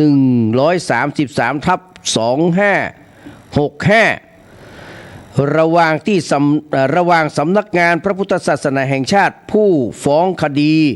กับกรมธนารักษ์ผู้ถูกฟ้องคดีนะครับคดีพิพาทเกี่ยวกับการที่หน่วยงานทางปกครองหรือเจ้าหน้าที่ของรัฐกระทำการโดยไม่ชอบด้วยกฎหมาย สมัยครับล่าสุดครับสำนักงานพระพุทธศาสนาแห่งชาติได้เผยแพร่เอกสารคำสั่งศาลโดยสรุปว่าศาลปกครองกลางมีคำพิพากษาห้ามกรมธนารักษ์นำที่ดินพุทธมณฑลเนื้อที่ 2,500 ไร่ไปขึ้นทะเบียนเป็นที่ราชพัสดุแล้วโดยมีรายละเอียดคำพิพากษาว่าศาลปกครองพิจารณาจากความเป็นมาของพุทธมณฑลแล้วเกิดจากการร่วมใจของสถาบันพระมหากษัตริย์รัฐบาลและประชาชนในการจัดหาที่ดินเพื่อจัดสร้างพุทธมณฑลถวายเป็นพุทธบูชาเนื่องในงานฉลอง25พุทธศตวรรษก็คือ2525นะพี่น้องนะครับเป็นทรัพย์สินของพระพุทธศาสนาศาสนสมบัติกลางตามมาตรา40วรรคหนึ่งแห่งวงเล็บหนึ่งนะครับแห่งพระราชบัญญัติคณะสงฆ์พ.ศ. 2505ไม่ใช่ที่ราชพัสดุจึงพิพากษาห้ามมิให้ผู้ถูกฟ้องคดีนำที่ดินพุทธมณฑล 2,500 ไร่ขึ้นทะเบียนนะครับที่ราชพัสดุพี่น้องโอ้นี่มันจะนักก่อนเนี่ยพอก่อนอ่านได้อยู่พี่น้องพอเขาจะชื่อไอ้กรมธนารักษ์นี่ติดคอกสักเตี้ยพี่น้องนะครับไอ้พวกนี้ก่อนทำลายพุทธศาสนานี่แหละไอ้เนี่ยนะครับมันแน่ใจว่ามันเป็นศาสนาอื่นกว่าไอ้พวกเนี่ยนะฮะศาลปกครองพิพากษาห้ามไม่ให้กรมธนารักษ์นำที่ดินพุทธมณฑลเนื้อที่ 2,500 ไร่นะครับขึ้นทะเบียนเป็นที่ราชพัสดุครับคดีนี้ผู้ฟ้องคดีคือสำนักงานพระพุทธศาสนาแห่งชาติฟ้องว่าผู้ฟ้องคดีซึ่งมีหน้าที่ในการดูแลรักษาบริเวณพุทธมณฑลเนื้อที่ 2,500 ไร่ซึ่งเป็นศาสนสมบัติของพระพุทธศาสนาและเป็นนะครับศาสนสมบัติกลางตามมาตรา40แห่งพระราชบัญญัติคณะสงฆ์พ.ศ. 2505ได้รับความเดือดร้อนเสียหายจากการที่ผู้ถูกฟ้องคดีคือกรมธนารักษ์นะครับเราจะไปโถมหัวป้อเหมือนกันนะไม่ต้องจะนำที่ดินแปลงดังกล่าวขึ้นทะเบียนที่ราชพัสดุและเข้าปกครองดูแล ที่ราชพัสดุแปลงนี้ตามมาตรา 8 และมาตรา 17 แห่งพระราชบัญญัติที่ราชพัสดุพ.ศ. 2562 จึงขอให้ศาลนะครับพิพากษาหรือมีคำสั่งให้ผู้ที่ถูกร้องคดีระงับการขึ้นทะเบียนที่ดินพุทธมณฑลเนื้อที่ 2,500 ไร่เป็นที่ราชพัสดุเนื่องจากที่ดินดังกล่าวเป็นที่ศาสนสมบัติกลางอันเป็นทรัพย์สินของพระพุทธศาสนาพี่น้องนี่พี่น้องไอ้เนี่ยไอ้เงินทอนเนี่ยพี่น้องไอ้ยุคเงินทอนนี่แหละนะที่มันไปนำคดีไปปรึกษานะครับไปอย่างต่างๆเนี่ยนะครับเนี่ยจะเอาไปทำมาหากินว่างั้นเถอะโอ้นี่จะพูดเพื่อนยอมมาได้ครับเพื่อนหันว่ามันเป็นเรื่องที่ยิ่งใหญ่อะผอ.เพื่อก็ต่อสู้นะเรื่องนี้นะหลายคนคณะสงฆ์นะแต่ว่าก็ยังว่าเหมือนกันนะครับมีนักวิชาการทางพระพุทธศาสนาเพราะว่าเป็นพวกยศศักดิ์เป็นพวกที่ถือยศศักดิ์เป็นพวกที่ขี้กลัวเป็นพวกที่โหนกระแสเอาตามกระแสนะครับแต่ที่ผมเขียนไว้นะผมไม่ได้มาตัวนะผมเขียนไว้เหมือนกันนะครับว่ามีประมาณ5ประเภทนะครับยศศักดิ์หลักฐานอย่างของมันใช่แล้วนะครับที่บักสู้แต่นะผู้ถูกร้องนะครับคดีให้การว่าคณะกรรมการมันนำความนี้ไปปรึกษากับกรรมการกฤษฎีกาคณะที่7นะครับได้มีความเห็นตามเรื่องเดิมตามเรื่องเสร็จที่329/2563เรื่องสถานะที่ดินของพุทธมณฑลสรุปได้ว่าพุทธมณฑลเป็นที่ดิน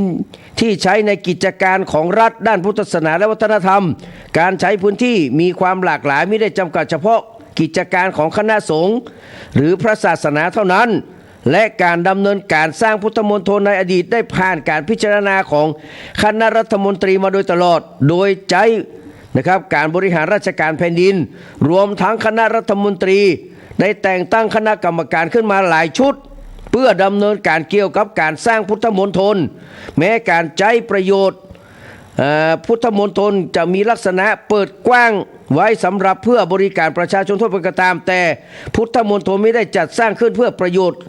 ของพลเมืองโดยตรงแต่จัดสร้างขึ้นเพื่อใช้ประโยชน์เพื่อกิจการด้านพุทธศาสนาและวัฒนธรรมโดยเฉพาะโดยเหตุผลดังกล่าวข้างต้นที่ดินพุทธมณฑลเป็นที่ดินของสาธารณสมบัติของแผ่นดินสำหรับพลเมืองให้ใช้ร่วมกันเม้นแต่บริเวณคลองนาคือสาธารณประโยชน์นะครับไม่เข้าลักษณะเป็นศาสนสมบัติกลางตามมาตรา 40 วงเล็บ 1 แห่งพระราชบัญญัติคณะสงฆ์พ.ศ. 2505เนื่องจากเป็นทรัพย์สินนะครับแผ่นดินของแผ่นดินที่รัฐจัดสร้างขึ้นดังนั้นที่ดินพุทธมณฑลจึงเป็นทรัพย์สินที่ใช้เพื่อประโยชน์ของแผ่นดินโดยเฉพาะตามมาตรา1304 วงเล็บ 3 แห่งประมวลกฎหมายแพ่งและพาณิชย์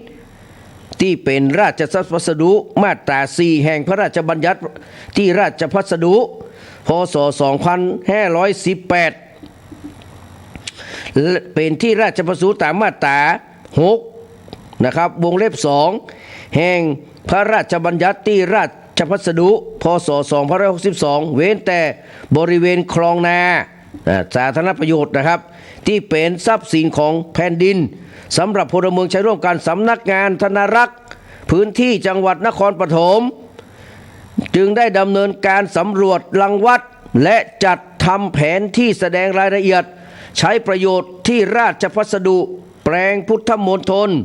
ตำบลสารายาอำเภอพุทธมณฑลจังหวัดนครปฐมพร้อมทั้งรายงานให้ผู้ถูกฟ้องคดีรับทราบและมีหนังสือถึงสำนักงานพุทธมณฑลเพื่อขอให้สำรวจรายการที่ดินพร้อมสิ่งปลูกสร้างที่ราชพัสดุนะครับแปลงพุทธมณฑลขึ้นทะเบียนที่ราชพัสดุตาม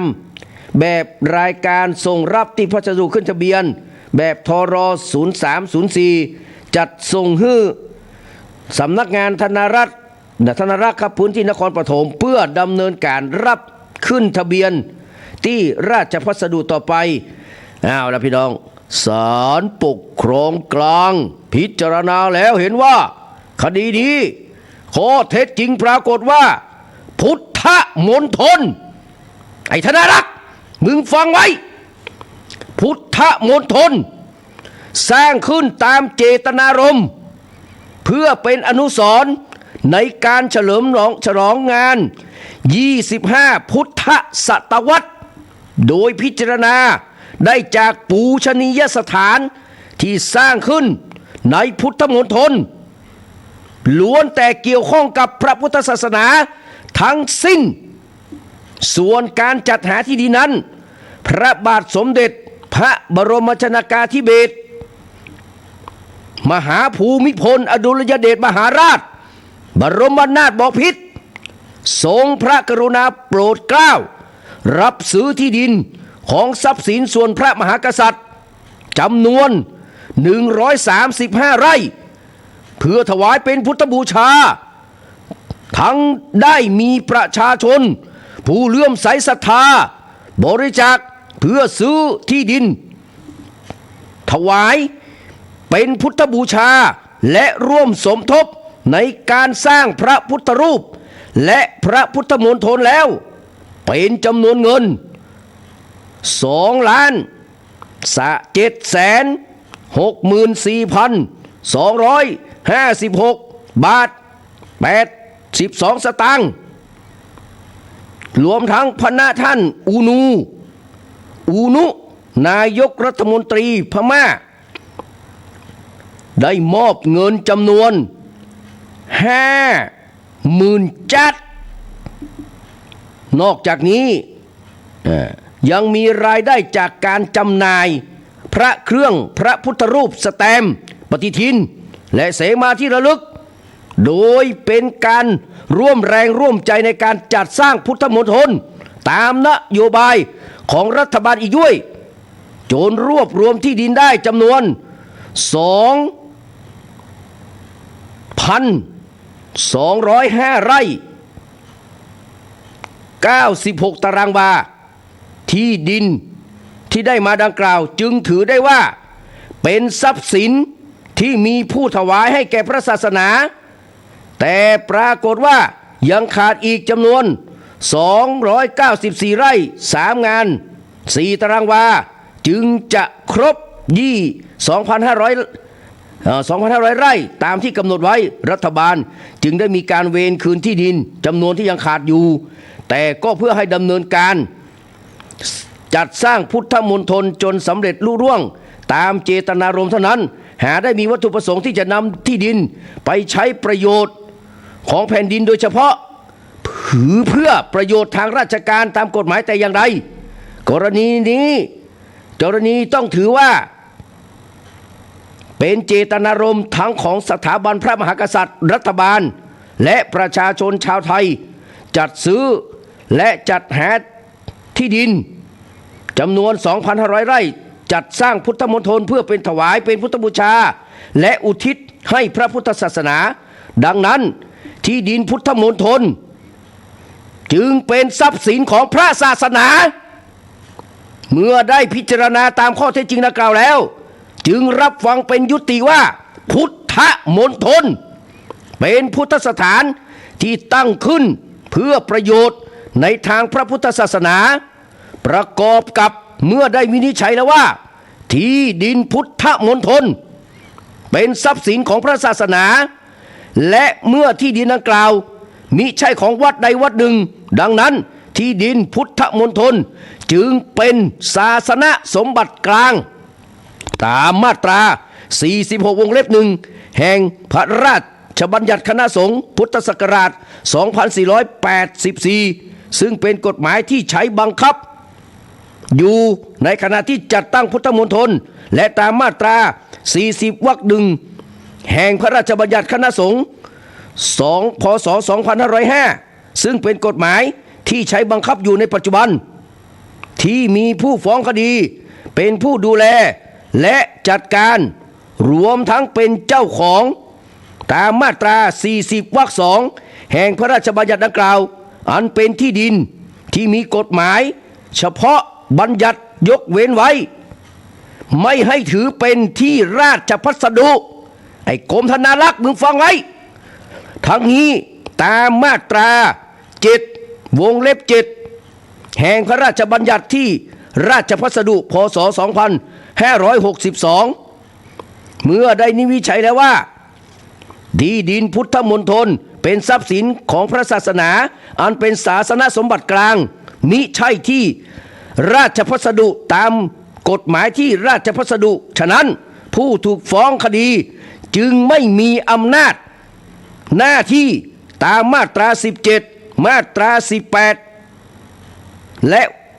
วรรค 1 วงเล็บ 3 แห่งพระราชบัญญัติดังกล่าวประกอบข้อ 6 วงเล็บ 16 ของระเบียบการกระทรวงการคลังว่าด้วยการปกครองดูแลบำรุงรักษาและการใช้ที่ราชพัสดุพ.ศ. 2546 ให้ผู้ฟ้องคดีทำการสำรวจรังวัดและจัดทำแผนที่รายละเอียดที่ราชพัสดุแปลงพุทธมณฑลพร้อมสิ่งปลูกสร้างแล้วนำส่งขึ้นทะเบียนที่ราชพัสดุและบริหารจัดการพื้นที่ไปตามกฎหมายที่ราชพัสดุแต่อย่างใดดังนั้นการที่ผู้ถูกฟ้องคดีโดยสำนักงานธนารักษ์พื้นที่นครปฐมได้มีหนังสือให้ผู้ฟ้องคดีสำรวจรังวัดและจัดทำแผนที่รายละเอียดที่ราชพัสดุแปลงพุทธมณฑลพร้อมสิ่งปลูกสร้างนำส่งทะเบียนขึ้นที่ราชพัสดุและบริหารจัดการพื้นที่ไปตามกฎหมายและได้มีหนังสือแจ้งให้ผู้ฟ้องคดีสำรวจรายการที่ดินพร้อมสิ่งปลูกสร้างที่บนที่ดินราชพัสดุแปลงพุทธมณฑลที่ราชพัสดุตามแบบรายการส่งรับที่ราชพัสดุที่ขึ้นทะเบียนจัดส่งให้สำนักงานธนารักษ์พื้นที่นครปฐมเพื่อดำเนินการรับเป็นขึ้นทะเบียนที่ราชพัสดุต่อไปจึงเป็นการกระทำที่ไม่ชอบโดยกฎหมายพิพากษาห้ามมิให้ผู้ถูกฟ้องคดีนำที่ดินพุทธมณฑลเนื้อที่ 2,500 ไร่ขึ้นทะเบียนเป็นที่ราชพัสดุคำขออื่นนอกจากนี้ให้ยกสำนักงานศาลปกครอง19 มีนาคม 2568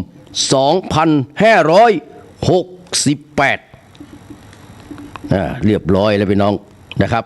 ก็เรามีการเครียดกันหลายวันนะมีการเครียดกันหลายวันแต่วันนี้เรียบร้อยแล้วครับศาลปกครอง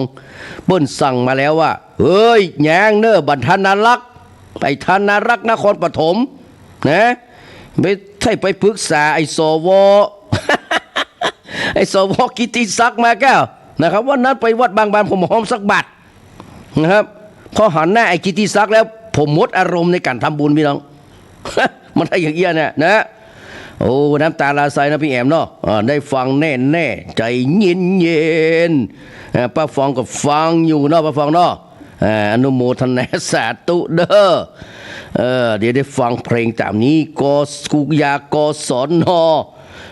นะครับรับฟังอยู่ขอบพระคุณครับกุยากสอนแม่ครูธัญญาทองอิ่มนะฝากความคิดถึงมนเพนพักไปเนอะโอ้ยเดี๋ยวจะได้ฟังเพลงพี่อิ๋วนะเขาขายเจ็บคอสกรรม ใส่อารมณ์ไปหน่อยนะพี่ริมจะได้ฟังเพลงเขาครับน้องๆจากสาวๆน้องสางคืนนะเดี๋ยวเขาจะมาอ่านการกุศลสักหน่อยนะครับที่เขาอ่านกรมธนารักษ์นะโดนไปละนะฮะก็พระสงฆ์ข้าเจ้าก็บ่ต้องไปขึ้นอย่างนักนะครับตอนนี้เรียบร้อยละท่านมหาวิษณุไปฝากท่านมหาวิษณุตัวนั้นเพิ่นว่าตัดสินใหม่แล้วดีแล้วชนะแล้วนะ ท่านมหาวิษณุฝากมาพอดร.พิชวัตรดูแลตัวนะดูแลเรียบร้อยแล้วบ่มีอย่างแล้วนะครับจบละมาฟังกล่อมหอนางกวกมหาเสน่ห์และคนจนที่เธอเมินนะครับมอบให้กับพี่อิ๋วและสาวๆน้องชาวคืนและพี่น้องที่ติดตามรับฟังทุกคนทุกท่านนะครับเดี๋ยวเพลงพี่แอมเพลงอื่นๆเดี๋ยวผมตั้งไว้ให้เนิ่นนะครับ